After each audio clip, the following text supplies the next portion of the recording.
체포된 수배자 그리고 한상균. 과거 박근혜 정부의 마지막 수배자로 잘 알려진 이 인물 얘기를 먼저 해보려고 합니다. 황수연 앵커가 먼저 소개를 해드립니다. 불법 폭력 시위를 주도한 혐의로 수배됐던 이영주 민노총 사무총장이 2년 만에 경찰에 체포됐습니다. 어젯밤 그 긴박했던 순간부터 함께 보시겠습니다.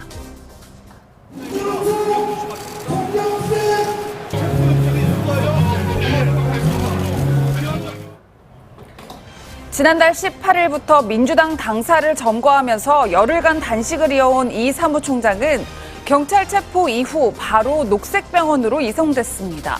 경찰은 오늘 중으로 병원을 찾아 방문 조사를 진행한다는 입장인데요.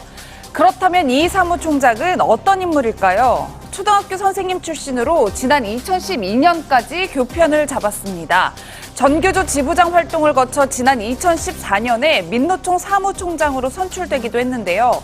지난 2015년에는 노동절 집회와 민중 총궐기 집회 등을 주도하기도 했습니다. 실제로 박근혜 정부는 이 사무총장을 체포하는 경찰에게 1계급 특진을 약속하기도 했습니다. 어떤 인물인지 좀 이해가 돼서요. 이영주 사무총장 얘기를 지금부터 좀 해보겠습니다. 제 왼쪽에 김복준 교수 자리하셨습니다. 어서 오십시오. 안녕하세요. 네, 어서 오십시오. 예, 김 교수님 바로 질문을 드리면 이 네. 사무총장이 이제 체포가 되자마자 이제 열흘간 단식을 했잖아요. 예, 그래서 예. 이제 병원으로 이송이 됐는데 네. 녹색병원이란 곳으로 이송이 됐어요. 일단 어떤 병원인지 좀 소개가 필요할 것 같아요. 저는 이 사건에 관할을 하는 경찰서는 남대문 경찰서거든요. 예. 그런데 이제 녹십자병원이라고 그러죠. 녹색병원이죠. 예. 이 병원은 서울 중랑구 쪽에 있습니다. 사실은 원칙적으로 사건 처리를 하는 데 있어서 수사기관에서는 관할 경찰서하고 인접한 곳의 병원을 선택하는 게 일반적이에요. 예. 결국은 아마 이 이영주 씨 측에서 요구하는 녹색병원으로 이제 중량구까지 이영주 이동을 총장이요? 예, 이영주 사무총장이죠. 예. 이제 보낸 걸로 보이는데 이 부분은 뭐 저도 현직 경찰관으로 근무했던 사람으로서 상당 부분 이해할 수 없는 부분이에요. 제 개인적으로는 그렇습니다. 예. 그런데 하여튼 그 병원 자체가 이제 아마 노동운동들 뭐 하시는 분들하고는 좀 비교적 밀접한 관계가 있는 그런 병원으로 일반적으로 알려져 있거든요. 그러다 보니까 그쪽에서 선택한 병원으로 경찰이 배려를 했다고 뭐 얘기하기는 좀 곤란하지만 하여튼 그쪽의 의사에 의해서 그 병원으로 간 거로 보입니다. 예. 최 변호사님. 네. 체포자가 병원을 선택하는 게 적법한 건지요? 정말 이것이 체포인 건지 경호인 건지 그것이 문제로다. 이런 얘기가 나오는 것이 바로 그 부분인가 아닌가 싶습니다. 예. 만약에 이 부분이 굉장히 어떤 단식 농성을 해서 건강이 안 좋은 걸 넘어서 수술을 하거나 급박한 상황인데 만약에 그분이 평소에 다니고 어떤 혈액 검사나 이런 것들이 있다고 하면 그렇다고 하면 거기에 갈 수 있겠죠. 그렇지만 오랜 어떤 지쳐서 요양이 필요하다라고 한다고 하면은 그런 그 관할까지 위반해서 갈 것이 아니고 남대문 서해 근처에 있는 종합병원으로 가도 충분할 것이죠. 그리고 이와 관련해서 뭐라고 했습니까? 지금 민노총 같은 경우에는 지금 오히려 지금 사실은 본인들이 발로 걸어 들어가 가지고 사실은 이 당 대표실을 무단 침입했는데 거꾸로 민노총 같은 경우에는 민주당사에 강제적으로 감금돼 있었다라고 하는 그런 어떤 발표가 과연 국민들의 눈높이에 맞는 것인지 결국 우리 국가란 것은 민주주의도 있지만 그거와 같은 똑같은 기둥으로서 법치주의란 것이 있는데 예. 결국 대통령이나 마찬가지인 2년 정도로 사실상 계속 도피다니를 함에도 불구하고 사실상 체포영장이 집행되지 않는다라고 한다고 하면은 그것이 과연 나라냐 하는 그런 비판에 대해서도 이번 정부는 반드시 귀를 기울여야 한다고 봅니다. 예, 김 교수님 그런데 저희가 좀 어제 살펴볼 만한 상황이 있었는데 어젯밤에 대단한 실랑이가 좀 있었던 것 같아요. 일단은 수배자가 검거가 된 상태긴 한데 병원에서는 진료권 보장 차원에서 주치 없이는 경찰 진입이 불가능하다. 그래서 경찰이 이영주 사무총장 근처 병실로 들어가지 못했다는 거예요. 이것도 제가 단적으로 말씀드리면 잘못됐습니다. 왜 그러냐면 이영주 사무총장 같은 경우는 법원에서 발부한 체포영장에 의거해서 체포가 된 것입니다. 예. 그렇다고 그러면 그 이영주 사무총장의 신병을 관리할 수 있는 권한은 명백히 경찰에 있어요. 그 경찰이 법을 집행하는 그 상황에서 진료권 보장을 하는 건 부수적인 어떤 권리일 수 있어요. 그리고 경찰이 그 안에 들어가 가지고 진료하는데 방해를 하겠다는 뜻이 아니지 않습니까? 뭐 자해라든지 각종 그 있을 수 있는 그 불상사를 예견하고 옆에서 신변 관리를 하겠다는 것 뿐이거든요. 예. 그럼에도 불구하고 그 원래의 주체 신병을 확보한 경찰의 출입을 제지한다? 이 자체는 기본적으로 이건 뭐 확대 해석하면 공무집행방해입니다. 예. 이념적 지향점을 떠나서 일단 적법한 절차가 아니다. 뭐 이런 얘기신데요. 이영주 사무총장 인물 좀 더 집중해 보겠습니다. 과거 영상 한번 만나보실까요? 인도해랑에서 지금 한상규 대표 빼고 다 내려오신 건가요? 네, 됐습니다. 안에 지금 누구 계신가요, 그럼? 노동자의 대표를 살인 강도 파렴 치범으로 대하면서 자신들이 폭력을 써서 포박하려는 행위는 부처님의 법도가 아니라 확신합니다. 민주노총은 위원장에 대한 폭력 사태에 대해서 참담한 심경입니다. 정확히 2년이 됐네요. 위원장님. 네. 한상균 위원장 그 조계사에 은신했을 때 법복을 날라줬던 그 인물이군요. 그렇죠. 일단 지금 뭐 한상균 위원장이 사실 민주노총에서 처음으로 직선제 총장이었죠. 그래서 위원장이었지 않습니까? 예. 거기 아마 이제 전교조를 대표해서 아마 사무총장을 했고, 지금 최근에 또 이제 지금 이기 이제 직선 지금 그 선거가 진행 중입니다. 그렇다 보니까 왜 이 시점에 갑자기 이제 그 민주당사를 들어왔느냐, 그것도 상당히 논란이 좀 있어요. 왜냐하면 이제 집행부가 바뀌는 차원이고, 또 하나는 현재 어떤 투표에 영향을 미치기 위해서 일단 이런 투쟁을 한 것이 아닌가라는 지적이 있습니다. 왜냐하면 지금 현재 이제 민노총 선거 같은 경우는 주로 이제 대화파와 현장파가 좀 상당히 붙어 있는 그런 상황인데, 예. 좀 그런 면에서 본다면 지금 현재 있는 이영주 위원장이 어떤 지지하는 그룹과는 좀 뭐랄까 좀 밀리는 그런 형국이거든요. 그런 선거를 좀 뒤집기 위해서 이제 이런 투쟁들을 한 것 아니냐는 그런 생각인데, 저는 그래서 지금 이 쭉 어떤 행태를 보면 사실은 이 정부가 왜 들어왔습니까? 결국은 국정농단 사태로 해서 촛불 집회를 해서 나라다운 나라를 만들어 달라고 이제 국민들 요구에 들어왔지 않습니까? 나라다운 나라의 가장 기본은 법치죠. 누구나가 법 앞에서는 똑같이 평등하다는 거 아니겠습니까? 예. 자, 그러면 앞으로 수배자가 체포가 되는데 경찰에 내가 다니는 병원에 가겠소. 그럼 경찰이 보내줄 겁니까? 다 그렇게 해야죠. 그러면 본인도 저렇게 하면 다른 수배자를 다 그렇게 해야죠. 예. 그다음에 치료받는데 들어오지 마세요. 그러면 들어오지 안 들어갈 겁니까?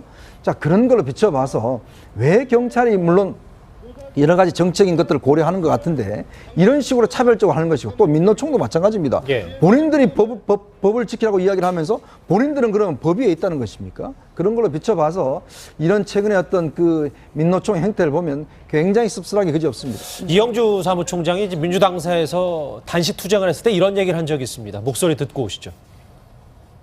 이 늦은 시간에 또 이렇게 급작스럽게 모이시게 해서 너무 죄송합니다. 그럼에도 불구하고 와주시니까 너무 행복합니다.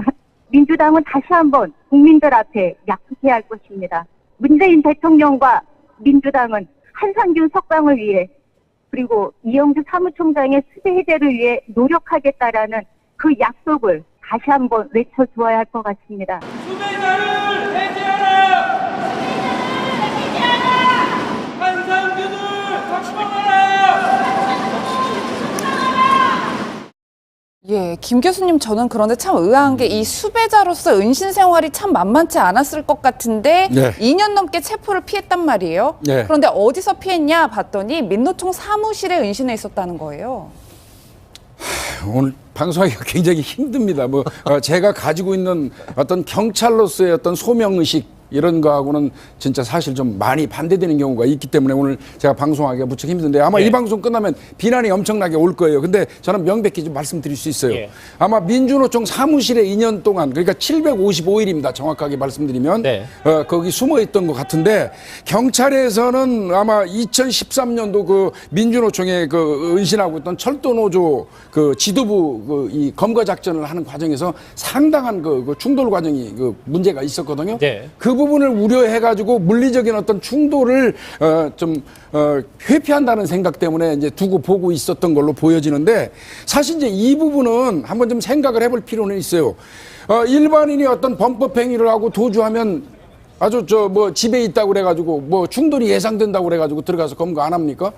그렇기 때문에 일반인들이 형평성의 어떤 문제를 제기할 수 있다는 것이죠. 그러니까 일반인은 아니기 때문에 또 뭐 고려가 대상이 되는 건 또 아니죠. 아니, 민주노총 사무총장도 명백히 얘기하면 대한민국 국민이고 일반인입니다. 예, 근데 그런 부분에 있어서는 과연 경찰이 제대로 이게 이 공권력을 집행하는 어떤 기구로서 역할을 했는지 여부 이거는 좀 의문이 되고요. 저는 개인적으로 상당히 이 부분은 유감스럽게 생각합니다. 저는 꼭 한 말씀을 해야 될 것 같습니다. 사실 이런 분들이 가장 일단 체포되기 전에는 모든 법을 사실상 무시하는 듯한 행동을 보이다가 체포되고 나면 그때부터 모든 법적 절차에 대한 보호를 주장하는 케이스가 상당히 많습니다. 예. 그런 이율배반적인 모습이 결국 노동운동이 국민으로부터 유리되게 하는 부분이 아닌가를 정말 처절하게 좀 반성을 해야 된다고 봅니다. 저 사무총장이죠. 예. 이제 그 보낸 걸로 보이는데 이 부분은 뭐 저도 현직 경찰관으로 근무했던 사람으로서 상당 부분 이해할 수 없는 부분이에요. 제 개인적으로는 그렇습니다. 예. 예. 그런데 하여튼 그 병원 자체가 이제 아마 노동운동들 뭐 하시는 분들하고는 좀 비교적 밀접한 관계가 있는 그런 병원으로 일반적으로 알려져 있거든요. 그러다 보니까 그쪽에서 선택한 병원으로 경찰이 배려를 했다고 뭐 하기는 좀 곤란하지만 하여튼 그쪽의 의사에 의해서 그 병원으로 간 거로 보입니다. 예. 최 변호사님, 네. 체포자가 병원을 선택하는 게 적법한 건지요? 정말 이것이 체포인 건지 이송됐습니다. 경찰은 오늘 중으로 병원을 찾아 방문 조사를 진행한다는 입장인데요. 그렇다면 이 사무총장은 어떤 인물일까요? 초등학교 선생님 출신으로 지난 2012년까지 교편을 잡았습니다. 전교조 지부장 활동을 거쳐 지난 2014년에 민노총 사무총장으로 선출되기도 했는데요. 지난 2015년에는 노동절 집회와 민중 총궐기 집회 등을 주도하기도 했습니다. 실제로 박근혜 정부는 이 사무총장을 체포하는 경찰에게 1계급 특진을 약속하기도 했습니다. 어떤 인물인지 좀 이해가 돼서요. 이영주 사무총장 얘기를 지금부터 좀 해보겠습니다. 제 왼쪽에 김복준 교수 자리하셨습니다. 어서 오십시오. 안녕하세요. 네, 어서 오십시오. 경호원 건지 그것이 문제로다 이런 얘기가 나오는 것이 바로 그 부분인가 아닌가 싶습니다. 예. 만약에 이 부분이 굉장히 어떤 단식 농성을 해서 건강이 안 좋은 걸 넘어서 수술을 하거나 급박한 상황인데 만약에 그분이 평소에 다니고 어떤 혈액 검사나 이런 것들이 있다고 하면 그렇다고 하면 거기에 갈 수 있겠죠. 그렇지만 오랜 어떤 지쳐서 요양이 필요하다라고 한다고 하면은 그런 그 관할까지 위반해서 갈 것이 아니고 남대문 서해 근처에 있는 종합병원으로 가도 충분할 것이죠. 그리고 이와 관련해서 뭐라고 했습니까? 지금 민노총 같은 경우에는 지금 오히려 지금 사실은 본인들이 발로 걸어 들어가 가지고 사실은 이 당 대표실을 무단 침입했는데 거꾸로 민노총 같은 경우에는 체포된 수배자 그리고 한상균. 과거 박근혜 정부의 마지막 수배자로 잘 알려진 이 인물 얘기를 먼저 해보려고 합니다. 황수연 앵커가 먼저 소개를 해드립니다. 불법 폭력 시위를 주도한 혐의로 수배됐던 이영주 민노총 사무총장이 2년 만에 경찰에 체포됐습니다. 어젯밤 그 긴박했던 순간부터 함께 보시겠습니다.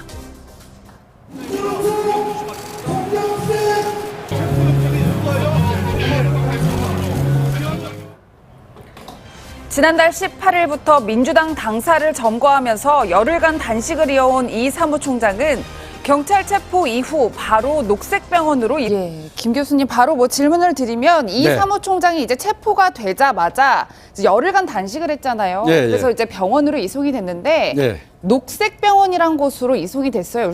어떤 병원인지 좀 소개가 필요할 것 같아요.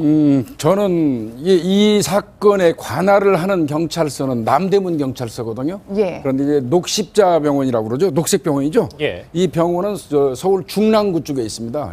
사실은 원칙적으로 사건 처리를 하는 데 있어서 수사기관에서는 관할 경찰서하고 인접한 곳의 병원을 선택하는 게 일반적이에요. 예. 결국은 아마 이 이영주 씨 측에서 요구하는 녹색병원으로 이제 중량구까지 이영주 이동을 총장이요? 예, 이영주.